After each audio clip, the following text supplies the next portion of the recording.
So, in introducing Phil is co-owner of Inspired Solutions in Kansas City, and I've run into Phil several times at different conferences and stuff, and always enjoyed what he had to say. And he was gracious enough to agree to come talk to us about retrospectives. So, I am in the audience today as well, and looking forward to learning everything I can about retrospectives.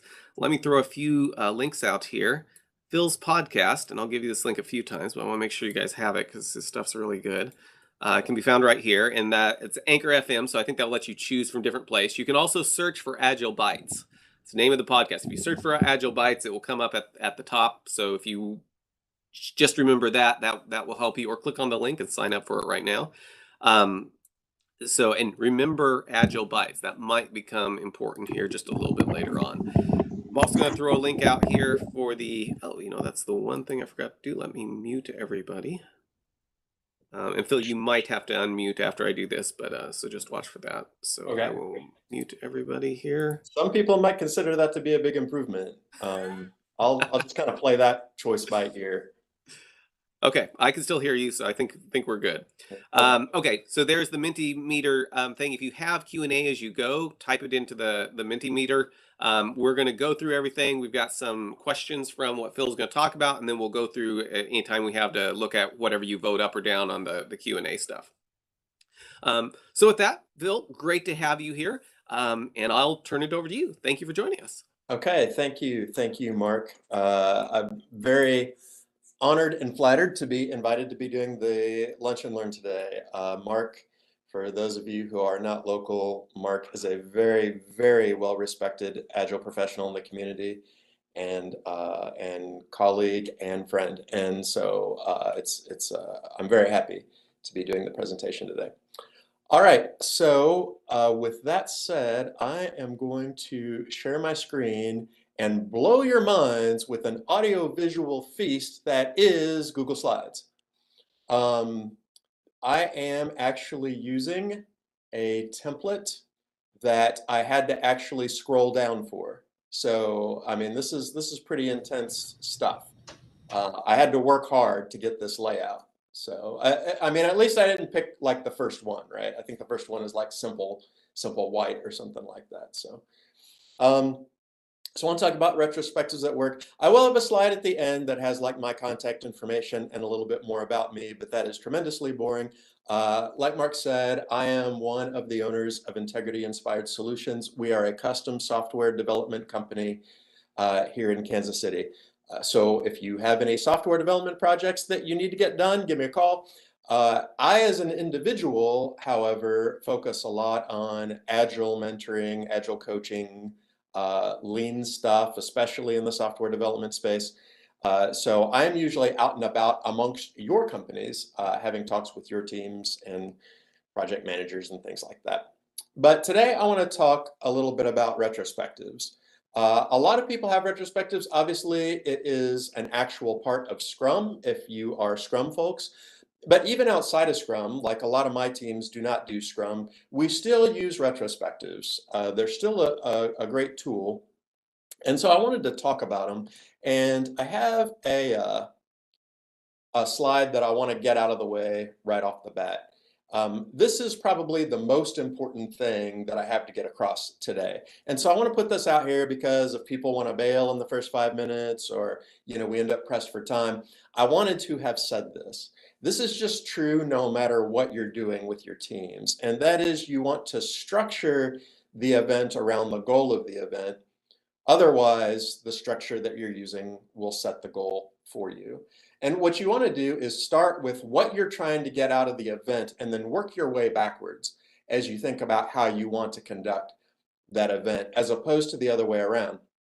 A lot of us, when we become like newbie Scrum Masters or Agile folks or whatever, we do a daily stand-up. And so we want to know how to do a daily stand-up.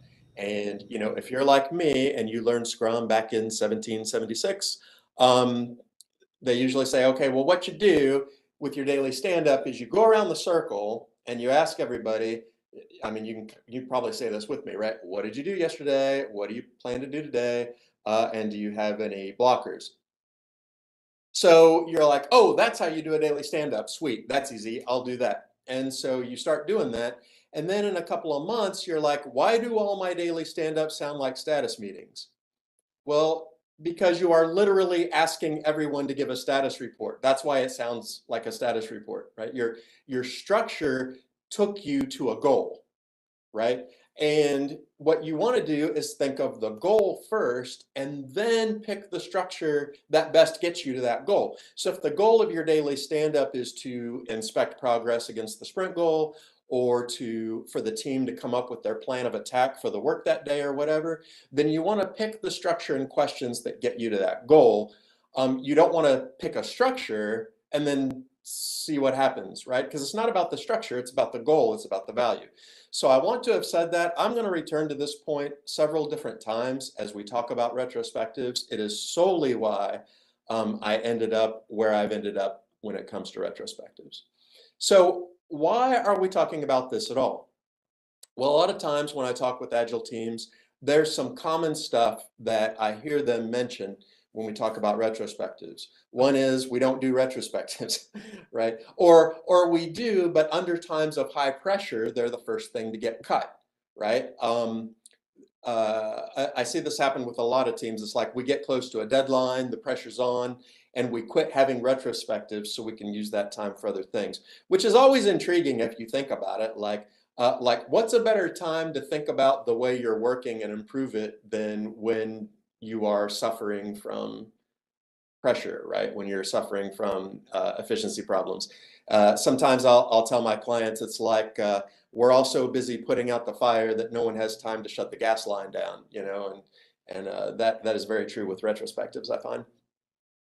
The second one, we leave having had a good discussion, but there's no actions at the end. So we all got a lot off our chest, right? Maybe we feel better, maybe we feel worse. Sometimes venting just makes everybody feel worse.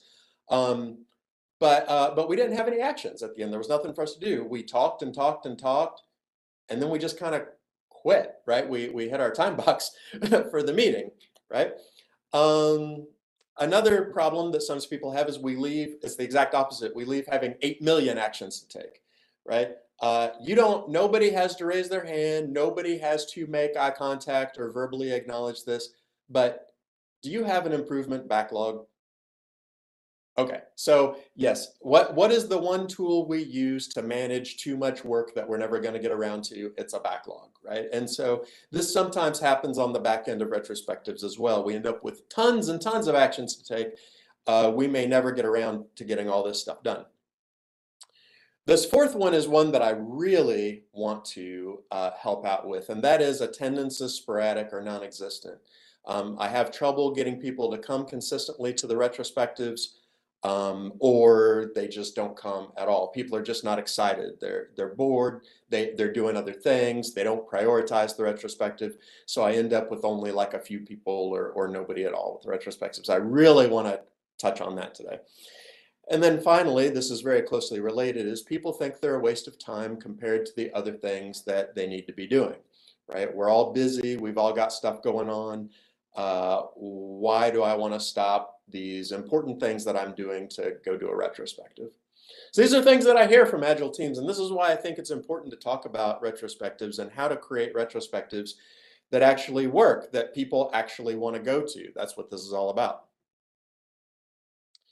So I want to talk sort of about retrospectives that have gone by. I'm gonna be a little bit transparent with all of you, kind of about my own experiences, because when I started doing retrospectives, I was not very good at facilitating them. I didn't really know what the goal was supposed to be. I just had learned from the dude who did my Scrum Master certification training what you were supposed to do, right? What a retrospective was supposed to look like, but I didn't really understand it.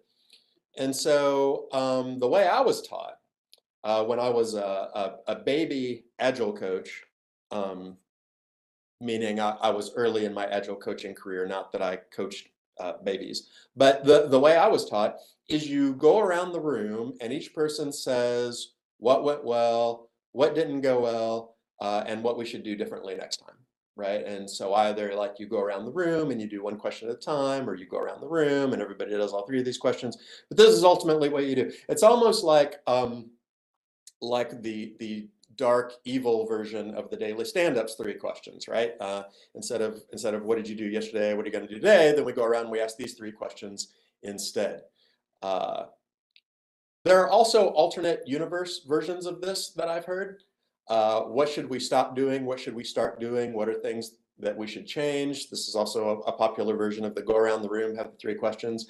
One that I heard from a team we worked with at one client, what are the things that made you mad or sad or glad or plaid or bad or Chad, or yeah, I know they all rhymed, right? Mad, sad, glad. That was another thing that these are all basically versions of the same thing. Is you go around the room and each person sort of tells you what things they like, what things they don't like, and what they wish would be different. And probably a lot of you have done retrospectives like that. I certainly have as well. But here's the thing. This structure takes us to certain goals. This structure has certain characteristics to it. One issue, I'm going to call it an issue. It's an issue for me. It may not be an issue for you, and this is an important point. I have certain goals for retrospectives, and so I pick structures that fit my goals. You may look at retrospectives very differently than I do, and that is fine. And if you do, then you may pick different things, because some of the things that I think are problems, you may think are assets, actually, and vice versa. And that's fine. Okay. It's all about what fits your context and works for your teams. You can't take what I do, drop it right on top of your teams and expect magic to happen, right? Everyone's context is different. But hopefully the principles to help you think about your retrospectives are going to be applicable in your context, even if you don't see retrospectives in exactly the same way I do. Here's the problem that I have with the go around the room and answer three questions approach. One is that it's very individualistic. I'm getting 6, 8, 10, 12, 13 individuals' views on what the issues are and what we should do about them. Okay, it's very individual focused. We're not attacking it as a team. We're attacking it as a group of individuals who are sitting in the same room, right? And going around and sort of shining the spotlight on each individual. Yeah, I'm getting their individual takes, but we're not attacking this project as a team, just like I would want them to do everything else, right? The second thing is that this often generates a lot of items, okay? When you go around and you ask 8 people, like, what things should we start doing, what things should we stop doing, and what things should we change? Even if just each person has only one thing, that's 8 things, right, by the end of the retrospective, which is a lot. And a lot of times people generate a lot more than that, right? And so you end up with 12, 16, 32 things, all from a single retrospective. This last point, and please forgive me, but this happens, is that a lot of times these sessions can devolve into what I call unfocused winery, where now people are just saying stuff they don't like. And, and this just kind of goes on and on and on and on, right? And maybe there's some therapeutic value to that, but a lot of times it's just we all just kind of start feeling bad, and it's got no direction to it. And it gets even worse when people start naming names, right? Like I had this one retrospective and these 2 developers, and one of them goes, I'm not going to use their real names, but one of them goes, yeah, Scott over there did a check-in that totally overwrote my code that I had worked on all day. And this was funny to me because this person and Scott shared a cubicle. Like they literally sat next to each other. So for my contribution to the retrospective, I suggested a fix that would be like turning 90 degrees to look at Scott and see what Scott was working on. So that's what these sessions can kind of turn into, and I didn't like that. Something we have to account for. That's in another boundary. It's very hard to make improvements when you have several different versions of reality, many suggestions on what to change, or no suggestions on what to change. A very, very smart person said this just now. And this is this is why the goal of the retrospective needs to dictate your structure. What are you trying to get out of it? What is the goal? Are you trying to get a huge long list of things to change? Are you trying to get no list of things to change? Are you trying to get a big therapeutic discussion with no action items at the end? What are you trying to get? And then we want to pick the structure that specifically facilitates this. For me, I want retrospectives to create change, right? And so when I'm doing the other format where I'm going around the circle asking the three questions, that's not what I end up with. I don't end up with effective change. I end up with some of this other stuff. This ties directly into why I think a lot of retrospectives struggle with attendance, is because at the end of your retrospectives, you haven't done something with impact. People's lives are not getting better. If people's lives get better, they will attend your retrospective. If they see a close connection between your retrospective and their personal happiness, they're gonna come, right? I mean, think about like the most boring meeting you have at work. I mean, some of you might be thinking about this presentation, that's fine, but think about like the most boring thing that you have to attend at work, and somebody says, "I tell you what, if you show up, I'll give you $1,000, right? I'll put it in one of those bags, has the dollar sign on the side. It'd be awesome. We're just handing out free cash at this week's sales report or something like that." Would you not go? I mean, you would go, right? Because there's immediate value in that. And it doesn't matter how boring it is, it doesn't matter how dry it is, it doesn't matter how repetitive it is, it doesn't matter, like, say, for this, like how good looking the presenter is, right? Like, none of that stuff matters. You're getting value out of the meeting. You're going to go, right? You're going to go get your $1,000. It's the same thing here. Now, if you can pay people $1,000 to come to your retrospectives, I mean, have at it. But what I'm suggesting is that if your retrospectives have very palpable value, like very, very perceptible value, people will come. And I think the largest reason for like low participation, low attendance, sporadic participation in retrospectives, the biggest reason for that is not that the retrospectives are boring. It's not that it has the same format. It's because people aren't seeing the value. Like, they don't understand what they're getting out of this. And a lot of times the structures that we have chosen have set us up to not deliver that value, right? So I like people to come to my retrospectives because they see a very, very close connection between their attendance and participation and their quality of life. That connection is crystal clear, and that's why I built the structure that I did. We'll get into that near the end. But whether you use a structure like I do or not, it's really kind of irrelevant. You need to decide for yourself, like, this is the value I want to deliver. How am I going to get it to these people, or how are we going to deliver it to each other, really, is probably the bigger question.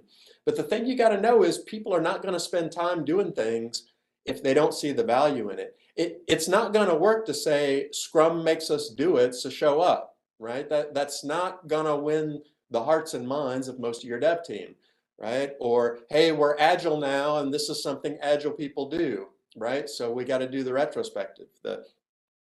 That agile coach we came in that we paid thousands of dollars to says we got to start doing retrospectives. So let's all do it.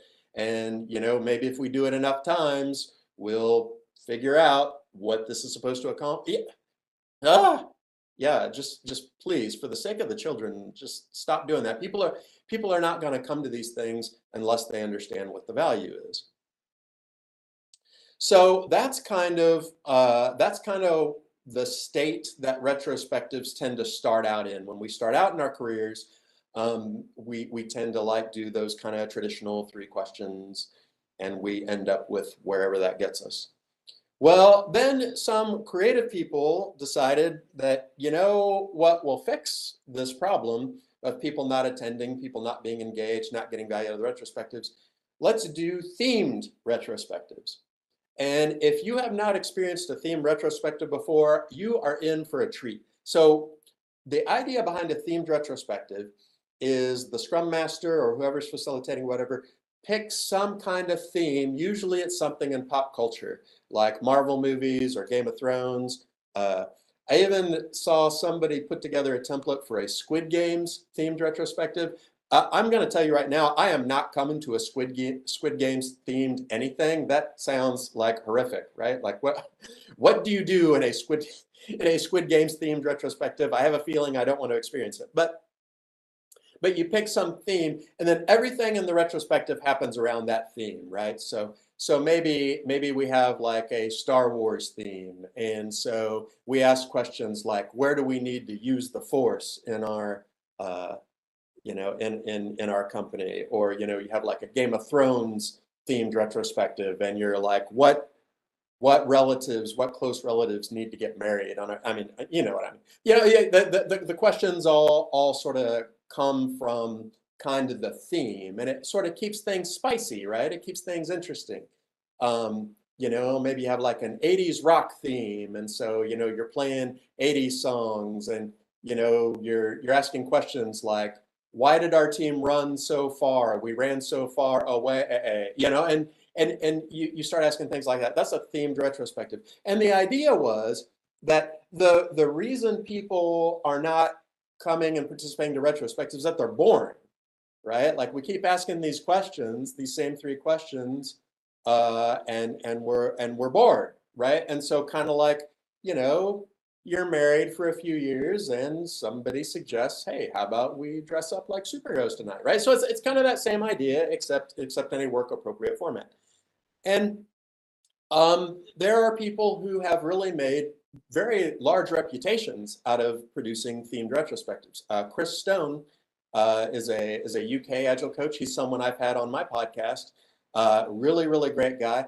He has almost 200 themed retrospective templates. And if you find him on LinkedIn, he's got a link there for him. I don't have that link off the top of my head, but it's a good guy, cool themes.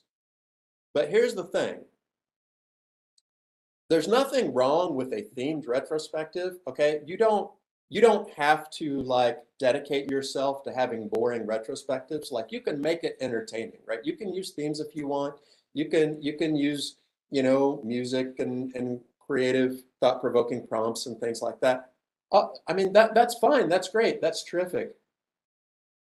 But if you were having trouble with people being engaged and attending your retrospectives in the first place, it's probably not because you didn't have enough Marvel superheroes in it, right? It's probably not because it wasn't entertaining enough or gamified enough or pop cultured up enough. That's probably not the issue people had with it.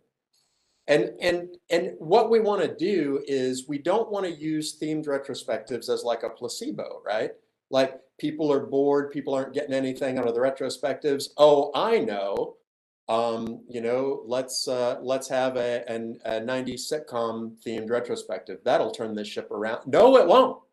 I mean, that might be fun, right? And it might be interesting, and have at it. I mean, please, by all means, do fun stuff with your teams, please. Don't hear me wrong. I'm not saying try to make everything as boring as possible. But what I am saying is that probably isn't fixing your core issue.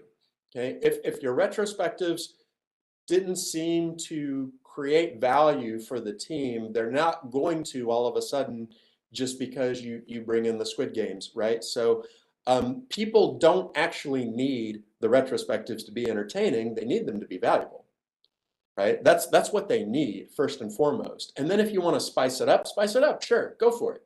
Okay. But Star Wars is not going to fix struggling retrospectives. For some reason, I wanted to make a joke about where the Star Wars franchise has gone, but because I have unconditional love for all the attendees here, I am going to restrain myself, and maybe at the end if we have time. So, in order to kind of put all my cards on the table, so you know where I'm coming from, here's my goal for retrospectives. And your goal may not be the same. There may be some slight deviation. There may be a huge deviation, but the format is going to make more sense when you understand my goal. My goal for retrospectives is to inspect the way we're currently working and then adapt it in light of what we're observing. I don't think this is a particularly controversial goal, right? I would think that most retrospective goals are probably in this neighborhood. But this is what I want to do with the event. I want the team to have walked away having inspected how we're working together and then adapting it in light of what we've observed. Okay? If you're Scrum folks, insert all the things about like sprint goals, et cetera, but I'm trying for this not to be a Scrum specific thing. So here's what I wanted out of my retrospectives. I wanted a framework where it was the team versus the team's problems instead of individuals airing their grievances or individuals against the rest of the individuals, which it sometimes turned into, right? Depending on what we were talking about. I wanted everybody to be on the same boat. I wanted everyone to be in the team looking out at these objective realities for the team to deal with, as opposed to each individual tackling this. I wanted to come up with one change per event. Okay, and we'll get into why that is in a minute. And again, you may think differently than I do on that. That's 100% fine. But we'll get to why I picked that in a minute. But I wanted one change, or if the change is really small, maybe one more, maybe possibly two more if they're really, really small. And I also wanted a way to know if our changes were actually helping or not. And this is the thing. I find that Agile mentors, Scrum masters, coaches, etc., we can be really bad about this bit. As long as people feel like things are improving, then we count that as actually improving. And it is good when people feel like things are improving. Like I do like that, but a lot of times we just kind of stop there. Everybody feeling more productive. Everybody think we're getting more value out the door. Everybody, you know, kind of think this is helping. And those are good, right? Like we always want people's attitude checks. We want that temperature check to make sure that everybody's on board and everyone's feeling good about what we're doing. But I wanted a way to know, right? I wanted a way to know for sure if the things that we were doing were actually helping above and beyond just kind of a general feeling of well-being about what we were doing. So I'm going to introduce you to the Phil Ledgerwood official retrospective format with the highly, highly marketable name of Plorf. So I'm going to plorf you for a few minutes. And again, I'm not advocating that you take what I do and then just drop it like a carbon copy on top of your retrospectives and expect magic to happen. That's kind of what might have gotten you here in the first place, right? But by unpacking what I do, you may see that you may choose to adopt it wholesale. Like you may find throughout this presentation, like I think exactly like Oh, no, Phil no does, worries. I'm and I definitely a want my foodie. Hi, retrospectives everyone. to do exactly what he wants to accomplish. Like we are totally aligned. Okay, so you might take exactly what I do and do that. That's fine. But what I really want you to do is understand how my goals have resulted in a structure so that you can do that yourself. You can figure out what you want your outcomes to be and then design your retrospective structure to get you to the outcomes that are important to you. I've already told you what outcomes are important to me, and here's the structure that I use to get there. Do I do this with every single team I coach or that I work with? No, I do not. Okay, it doesn't fit every single context. It doesn't fit every single team. Every team, every context is different, right? But I do it with a lot of teams, and I've done it for years and years, and it works pretty awesome, probably because it is sheer genius. So the event happens in three phases. Phase one is a celebration of metrics. And what we do is we look at the team's metrics together and we tell stories about what we see. There's a few charts that I find are helpful during this time. The first two I spend very little time on. The third one I spend a ton of time with. The cycle time scatter plot, this is where we're looking at like how long it takes us to complete individual items. The throughput run, this is how many items do we complete per day or per span of days. And then finally, the cumulative flow diagram. I spend very little time on these first two because it's really easy for the team to get the idea that these are performance metrics. and then to orchestrate their improvements around that.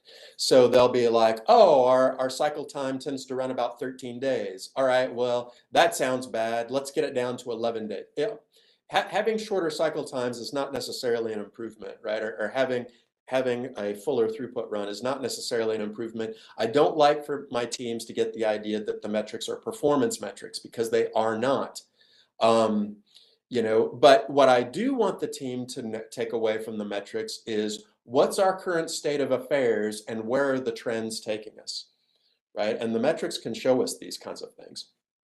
I spend most of my time on the cumulative flow diagram. Now, if you've ever seen a cumulative flow diagram, some of you are thinking that is the most obscure diagram I can possibly think of. And, and it sort of calls to mind, like, back in like the early Middle Ages, when, fortune tellers used to like kill goats and throw their bones on the table and then tell you what's going to happen. A lot of people feel that way about cumulative flow diagrams. But but once you kind of get used to it, and once the team gets used to it, I have found that teams become very adept in interpreting their own cumulative flow diagrams. And that's where the storytelling part comes in, because it isn't about saying, oh, we're really good, or oh, we're really bad. The metrics don't tell us that. The metrics just give us insight into our current situation, and then the team can tell stories about why the metrics look the way they do. I'll give you an example. One time our CFD showed that we started to have a huge influx of cards coming into development, but the rate at which cards were leaving development was not matching that. So the cumulative flow diagram was starting to swell.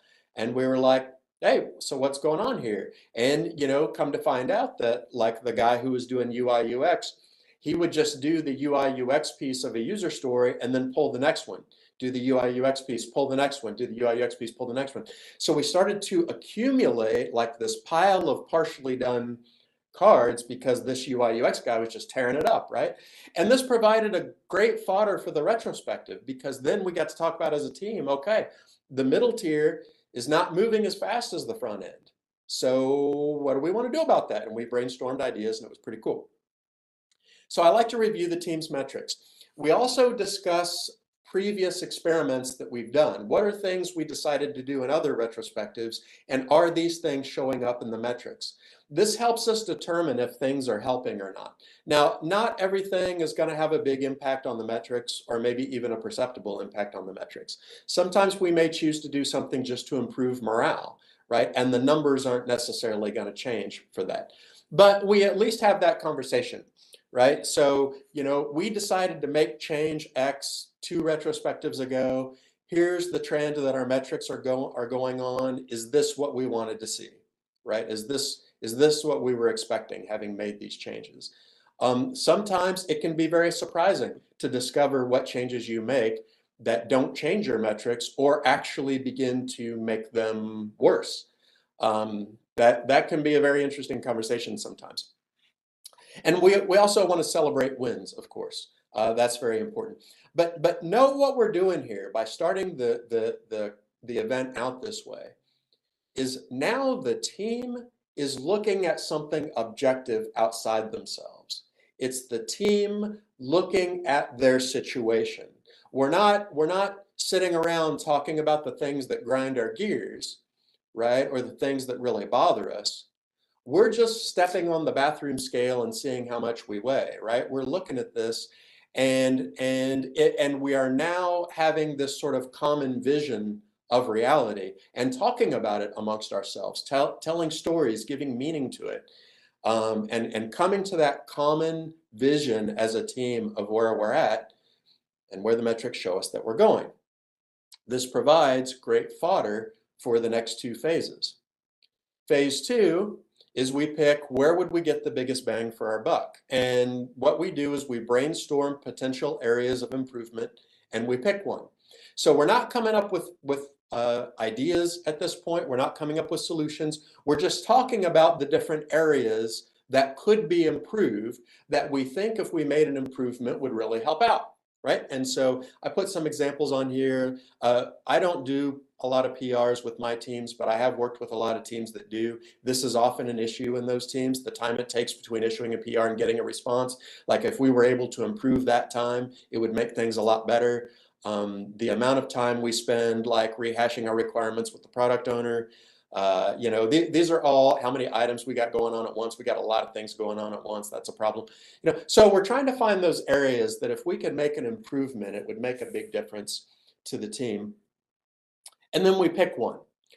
Usually, like if we're looking at the metrics, we're seeing what our biggest constraint is.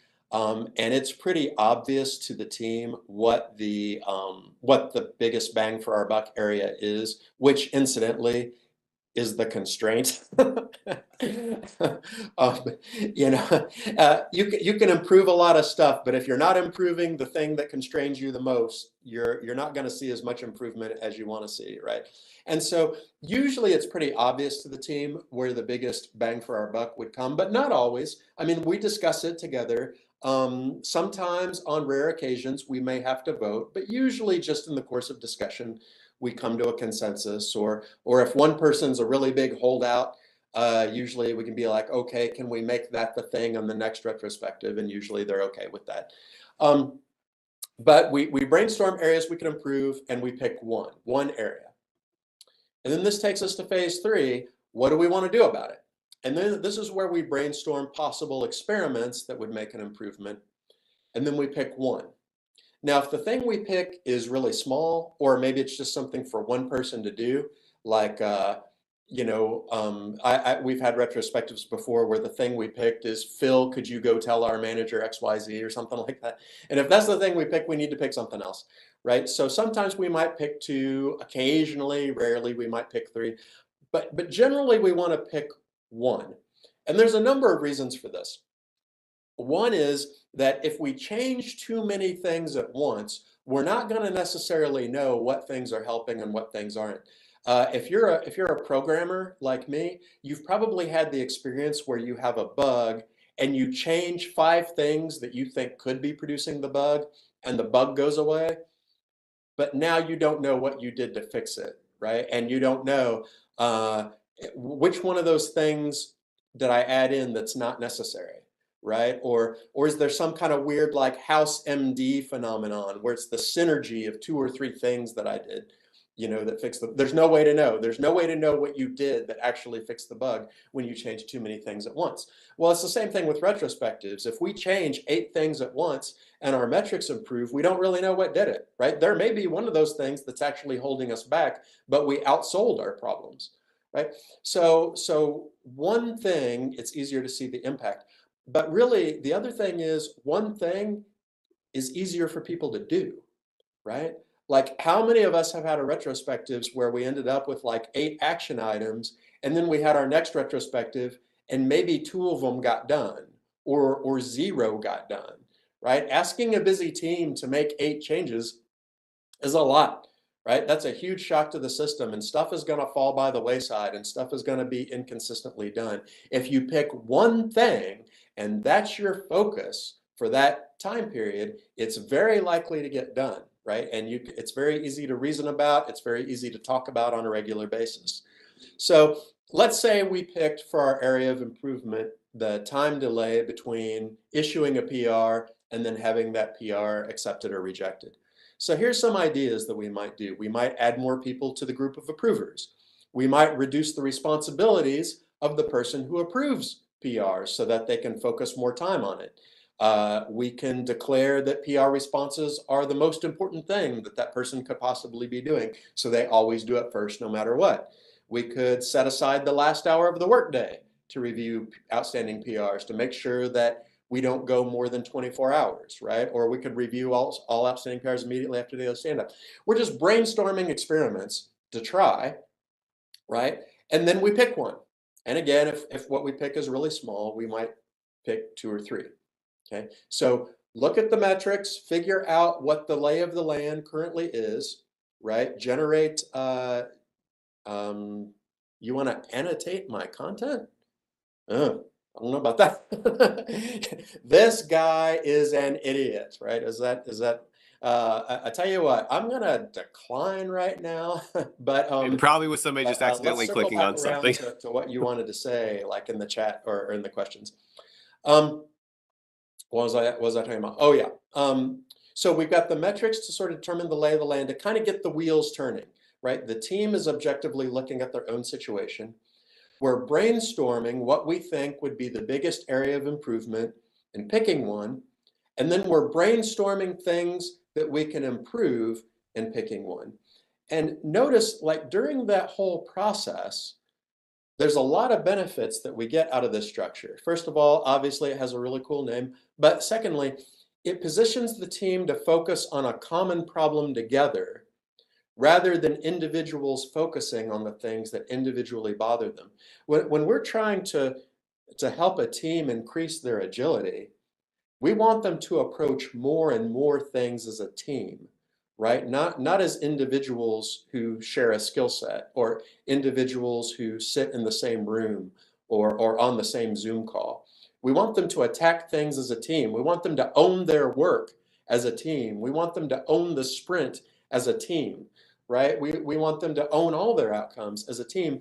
Why should the retrospective be any different, right? So I want a structure that has the team dealing with the situation, not individuals giving their own individual takes on the situation. The structure does that.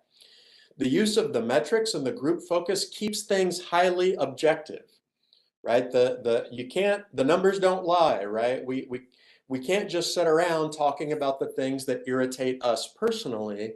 We have this objective picture looking at us, but at the same time, we're not eliminating the ability for people to share, right? People can still talk about what they think is the most important thing.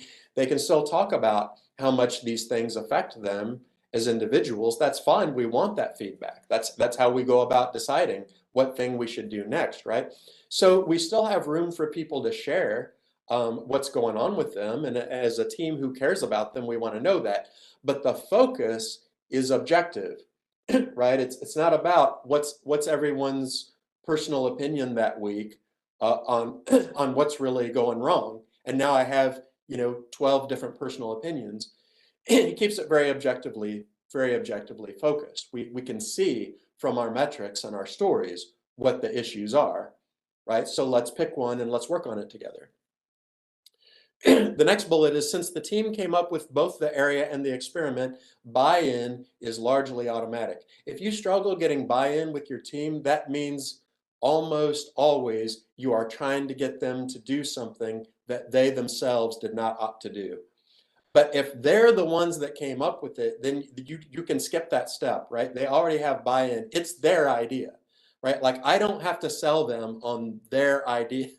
When they tell me this is what I think would create the biggest impact and this is the best way I think we could solve it, I don't have to sell them on that, right? They've done it. They've done that work themselves. And then finally, having only one experiment, usually only one experiment, means that it's very likely to get done and it's easy to evaluate the impact. Now, you might have heard that format and you might have thought, yeah, that's just not for me. That format sounds like it was come up with by a robot. I don't like it. It's not, it's not what I'm trying to create with my own retrospectives. That's fine. I can't tell you what to create with your own retrospectives. You have to figure that out. But what I do want to make crystal clear is you can see, like from this list, I had an idea of what I wanted out of the retrospective. And then I designed the structure that I thought would best get me those things. And that's what you need to be doing. If you think everything that I've done with my retrospective is just whack and this just has no place on your teams, I'm totally cool with that. I am not emotionally invested on the retrospective structure you pick. But if nothing else, I want you to go away having seen a concrete example of, here's what we wanted to get out of this meeting. It needed to be valuable, or event. Sorry, Scrum folks. This is what I wanted to get out of the event. This is the value, the very palpable value I wanted the team to see. How am I going to get there? Let's design how we're going to get there. That's what I did, and I'm telling you, I do not have a problem with people coming to my retrospectives, and it is the same every single time. And I almost never wear a costume. Like people come to it because They love the activity of tackling a problem together. That's what developers like to do. They love facing a problem as a team and tackling it together and coming up with something that's going to change their lives. And because we consistently do it, their lives consistently change. Their lives get easier, their work lives get more enjoyable. And because they see it happening consistently with every single retrospective, they want to come. They love to come. They'll stop whatever they're doing to come because it delivers that value for them consistently. All right, I see I'm getting close to time here. Mark turned his video on, which is the equivalent of these things, of them playing music for Emmy acceptance speeches. So real quick, I want to show you the most boring slide. This is my contact information. It's got my name, it's got my email, got my company link. Do find me on LinkedIn. I'm very active on LinkedIn. I would love to connect with you. If you heard something and you want to chat more about it over email, that would be great. If you're local, I would love to have a beverage of your choice with you and talk with you about this stuff. Also, again, the link to the Agile Bytes podcast. The very first episode is Retrospectives That Work. So if you liked what you heard today and you want kind of a refresher on this, very first podcast episode is about this topic as well, and we said very similar things. So that's what I got for you, Mark. Awesome. Okay, well, Phil also put together a little competitive quiz so that we can take. And remember, the goal of this isn't to necessarily see who will win, although that's, well, okay, that is part of it, right? But what we're trying to do is just give ourselves ways of interacting with the information so we can remember it. So I'm going to throw this out here. Find my mouse in the wrong place. Okay, you can join right there. What thinks I'm at the end of the presentation again? That is not what it should be saying. Okay, let me change this really fast.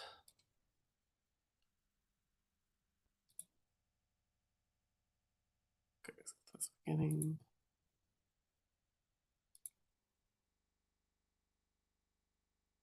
And it's really determined that I'm at the end of the presentation. Okay, let me see. Well, maybe we'll just have Maybe to it's go trying to to tell us something. oh, okay. Manage results. Let me get rid of the results. That's the problem. I must have played with it too much. Or somebody else played with it. No? Okay, I'm going to give it one more try here. Okay, I'm on this slide. Oh, I may be giving away stuff here I don't want to give away. Okay, I'm on the slide. It is there. It is saved. Going to reset the results for the whole presentation. Now I'm going to present. Oops, I go backwards. Okay, whoa, let's try that. Okay, and there's the link. You can go to that if you want. Oh, you guys are seeing a quiz. Okay, it's just messing with me then. Oh, you know what? I bet the problem was. I think I know what the problem was. Okay, so let's skip this. There we go. Okay, we got everybody there. All 62 players of the 200 people that were here a minute ago. Okay, so join if you want to. Let me throw this link in here one more time. And we'll have to give something away. I'll tell you what, this is just what I happen to grab. I'll give away a copy of my productivity book. Also give you access to Phil's library of podcasts. So like the link, we'll put that up at the end so you get free access to Phil's library of podcasts, and I will send the winner a copy of my productivity book if you would like one. Okay, so for fun and glory, right? That's our plan here. 89 players, all right. And remember, answer fast to get more points. What is the main goal of a retrospective? So what did Phil say the main goal of a retrospective was? Was it to have a really good conversation about how things are going, to inspect and adapt the way we're working, to let management know how things are going, or to do Scrum right? What is the main goal of a retrospective? Coming up on 5 seconds. Get your answers locked in. Look like we've got almost everybody in there. Good job. Okay, yes. So if I got that right, Phil, it was to inspect and adapt the way we're working. Why isn't it to let management know how things are going? Why is that a bad answer? That is almost never the right answer when it comes to an agile event. You know, now that is not to say that management does not need to know how things are going. It's just there are certainly much better ways to get them that information than having them to attend your retrospectives. I also discover that depending, and this varies widely, Okay, it's all about your team's dynamics with management. But I find that there are teams where if management is there, they're just not going to talk. They're not going to tell you. They don't want to talk about their weaknesses in front of the people who can fire them, and so that's something you got to figure out for yourself. Okay, cool. Okay, let's see our leaderboard. Who took the top spot this time around? It looks like it is Tweeto, followed by Brandon, Sean, Cake, Mo, Tizzy, Osney, Wolfmeister, Betsy, and Drons. Very good. Okay, next question. 2 of 6. We got 90 people are showing up. More people, 92. This may be the biggest one of these we've ever done. So answer fast to get more points. What is a likely reason people may choose not to have or attend a retrospective? Is it because they don't see enough value in it for them? There are not enough pop culture references, Squid Games. The format isn't new every single time, or they aren't entertaining like all of our other meetings. So yes, the answer was they don't see enough value in them. Let's see where our leaderboard is here. I like how Phil pointed out that he almost doesn't ever go in costume, which leaves some room for going in costume, right? Okay, we've got It has happened. has happened. I'll Okay. just say that. I'll just leave that there. That has happened. Cake, followed by Betsy, Brandon, Sean, Amy G, Tizzy, Drons, Mo, Puffy, and John. I didn't even figure out how to pronounce your last name. Boris. I think that's how you say it. Question 3 of 7. Start the quiz. Answer fast to get more points. And how can you increase the value of a retrospective for the participants? Start off with a round of Game of Thrones trivia. Make sure that you have gone around the room so everyone speaks. Identify an idea that will improve the team's lives work-wise. Keep track of everyone's ideas in an improvement backlog. How can you increase the value of retrospective for the participants? So we've got identify an idea that will improve the team's lives work-wise. Why is 12 not I'm sorry, why is the last one keeping track of everyone's idea and improvement backlog? Okay. Well, actually, a couple of things about this. So first of all, sometimes I do still go around the circle, especially if you've got a team where people do not feel comfortable speaking, or maybe you've got like one or two very dominant people. For a brief season, I will sometimes do the go around the circle thing. I won't ask those 3 questions, but I will kind of like put every individual on the spot just for the team to get into the habit of sharing. And then once we've done it 2 or 3 times, then I quit. I'm not saying it's always evil to go around the circle. But why doesn't it keep everyone's ideas in an improvement backlog? So just because, and I'm not saying improvement backlogs themselves are inherently evil, although it may mean that you're trying to do too much. But adding ideas to a backlog does not increase the value. That is not valuable for your team. Your team does not care how big your improvement backlog is. Your team only cares about stuff you're actually doing. Their self-interest is my life getting better or not? And having an item in the backlog does not do it. It's like, do your customers care about the stuff that's in your product backlog? They do not, right? They care about the software that's coming out the door, right? So. Okay, so if you've got teams, so some of it's not that you shouldn't do any of these things, but if you're having trouble getting value out of a retrospective, you want to identify an idea that improves the team's lives work-wise. That's going to give you your biggest bang for your buck to start getting value. Yes. Awesome. Yes. Okay, leaderboard. Who's in our top spot this time? Tizzy pulls into the top spot, followed by Betsy, Brandon, Eamon G, and etc. Good job. Okay, question 4 of 6. Fast gets more points.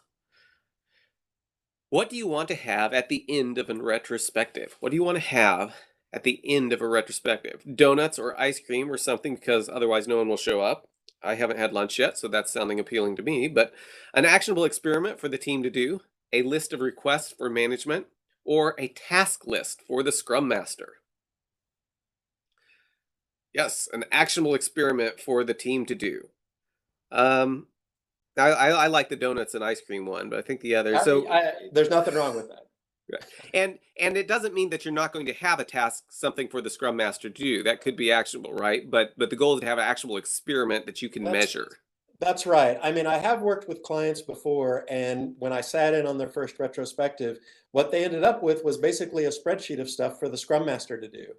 And I'm like, well, Uh, okay, I mean, that's not a very empowering or life-changing experience, right? And there's only so much a Scrum Master can actually do, and so it's like that's why I like the team being in the boat together. Like, what about our lives can we control? Let's do it, right? Mm. Let's come up with this initiative and let's do it. Let's not like pawn off on the Scrum Master all our troubles and expect them to fix everything. And those of you in the audience who are Scrum Masters, I'm sure you've been put in a position like that before, where it's like, all our team's issues are your job to fix, and you're like, well, I don't know, I don't have time to get my 4-year psychology degree. I can't fix all this stuff. So, yeah, Very good. I think it could also indicate too if people are just waiting to the retro to ask the Scrum Master because they need help with something, those conversations probably should happen before. that's right. Well, you never have to wait for the retrospective to improve things or to Right. fix things. You never need to wait for that. Okay, leaderboard. Tizzy still retains the top spot, followed by Betsy, Amy, G, Mike, Monique, Thomas, Sean, Ozzy, Sohil, and Brandon. Question 5. Okay, we got 2 questions left, so we're down to the wire here. And what are some potential problems to avoid in retrospectives? So what are some problems we want to avoid in retrospectives? Nothing actionable at the end to do, or nothing actionable for the team to do at the end. Too many changes effectively to perform and measure. Efficiency gains are so immense that the team's workload gets doubled, or both the first answer and the second answer. So yes, the first answer and the second, and that was a little bit tricky, right? Because you're trying to go fast, so you click on the first one that you think is right. But yes, it was both of them.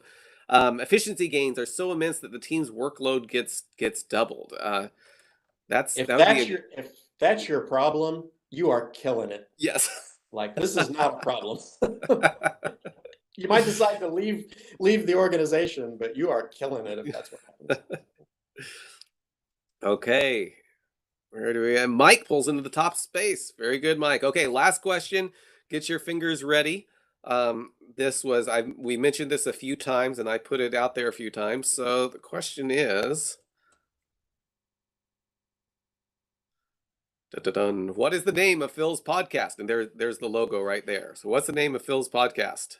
Is it Agile Bits, Agile Eating, Agile Bites, Eating with Agility, or Agile Bites with a Y?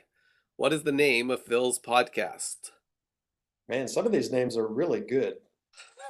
You're going to spawn off some other series, right? Yes, so it is that. And Agile Bits really looks like it, doesn't it? But it's Agile Bites is the name of his podcast. So if you search for that, you will find his podcast. And it's in the top spot, at least for me, when I searched on Google.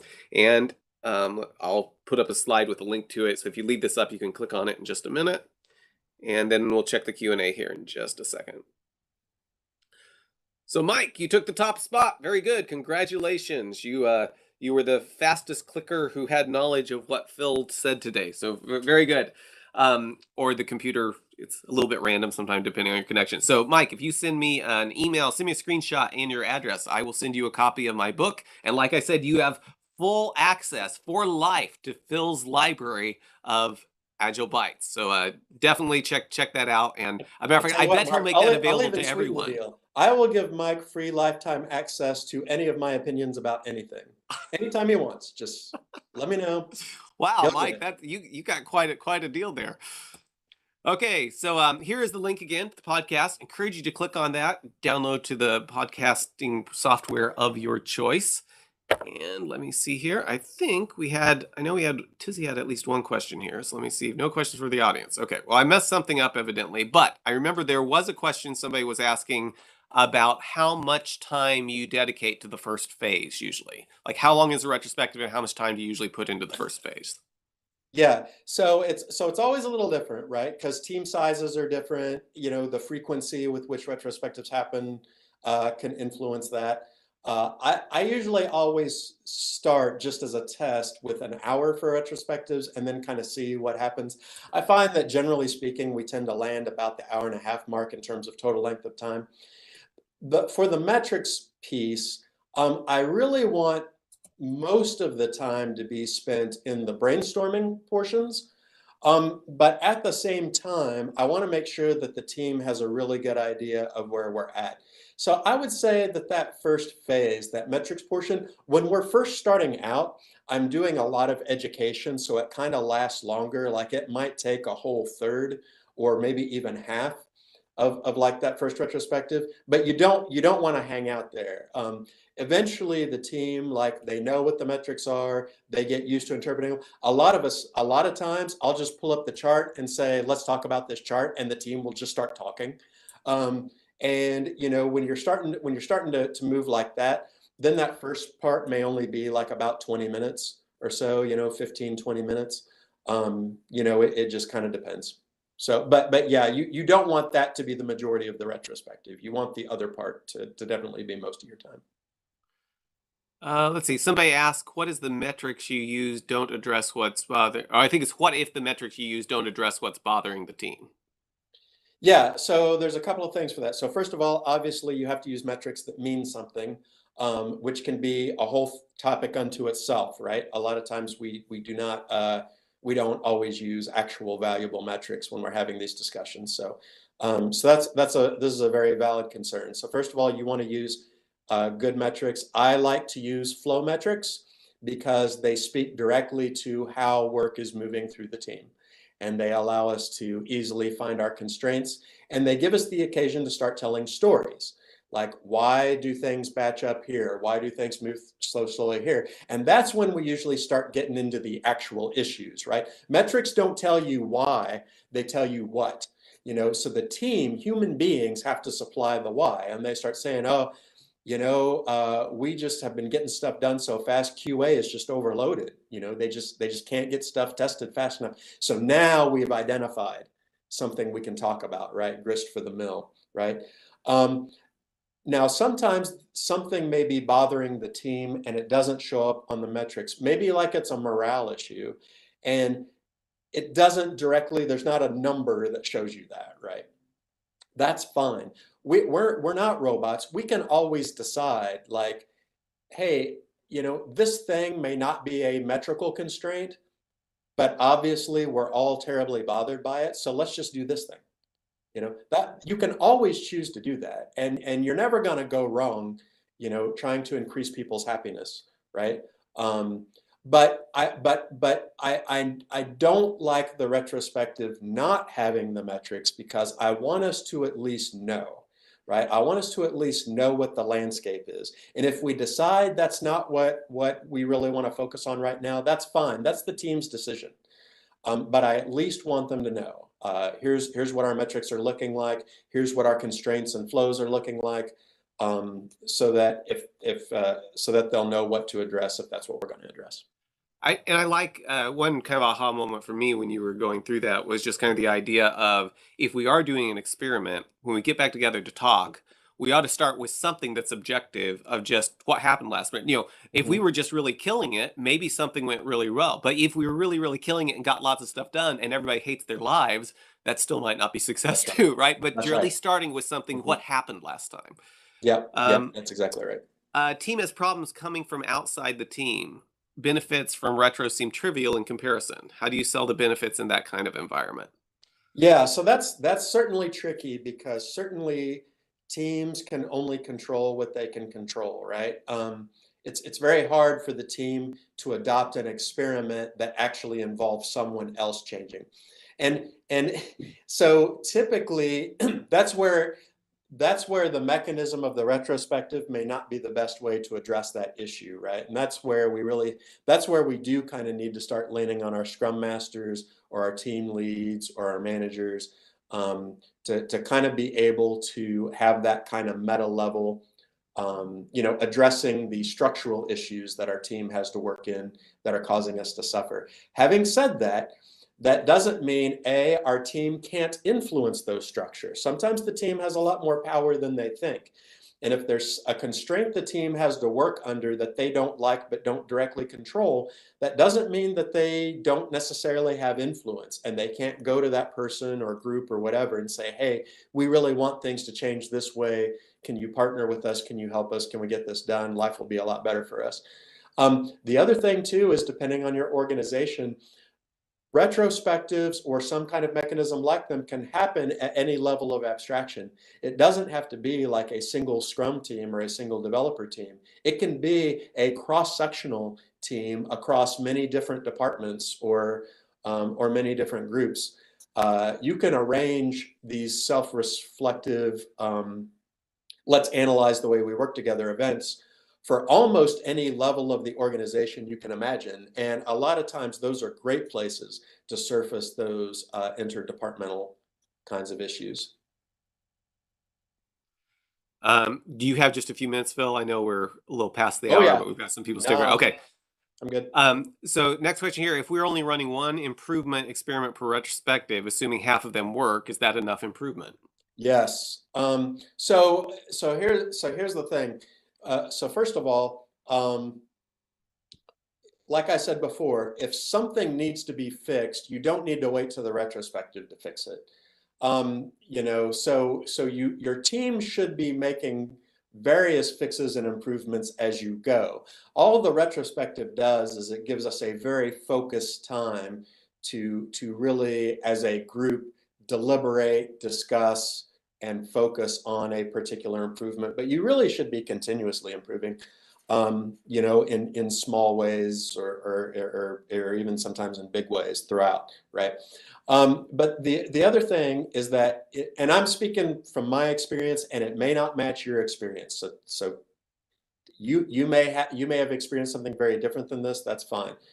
We're all shaped by what we've experienced, and my experience has been that if you come away with your retrospectives with a list longer than, say, 3 items, then the odds are pretty good that those items are not going to get done, or they're only going to get halfway done, or they're going to happen inconsistently, and they don't take root, and you never really know if they helped or not. And I would rather have one thing that I know for sure is getting done that we can absolutely figure out if it's helping or not, than have like 5 to 8 things that we sort of kind of did, but then they kind of fizzled out, or we did them all, but we're not really sure if they helped or not, or whatever. So I am a big fan of the pick one thing. If that's, but you do you, right? Like if your team's like, hey, we need to improve more than this, pick 2 things, and if that works, great. Or you can have retrospectives more frequently. That's another way to deal with that issue as well. But it sounds like the concern you're bringing up is the more things you add, the less focus each of them have. Like you're splitting your focus. And It's so the whole whip. you It's the whole whip right. thing, right? Okay. Like if you've got 5 things that are halfway done, that's not as valuable as one thing that's all the way done, right? And when you have multiple things and you're like, okay, this sprint, let's make these 8 changes. That's a lot. That's a lot to ask people to do, right? Now, 2 things, it's not so bad, right? But you end up hitting that point pretty quickly. At least that's been my experience with teams. Cool. Okay. So yes, there is a recording. I put a link there. I will follow up with anyone that joined this, give you a link to it. And Phil, if you want to share the slides, if there is a way to do that, send them to me and I'll get them included in that as Oh well. yeah, People were asking sure. about that. A couple people I mean, I asked in the spent a chat lot as of well. time on them. I don't know. That's the I mean intellectual that theme property. you used was pretty impressive. I I mean, was like there was a lot yeah, there. So yeah. okay, cool. Well, hey, Phil, thank you so much for coming. Really appreciate it. Thanks for staying a little bit longer to answer some of the Oh, questions. And I learned quite a bit. I'm sure everybody else did too. And just to let people know what's coming up. I need to get some other things scheduled. But next week, what is behavior-driven development?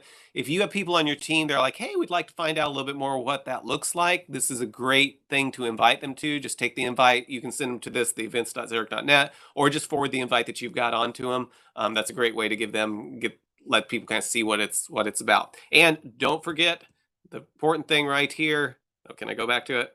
I can't. Okay, it's Agile Bites, right? I will throw it hmm. in the chat one more time, and it will be in the email I send out. But check out Phil's podcast; it's great.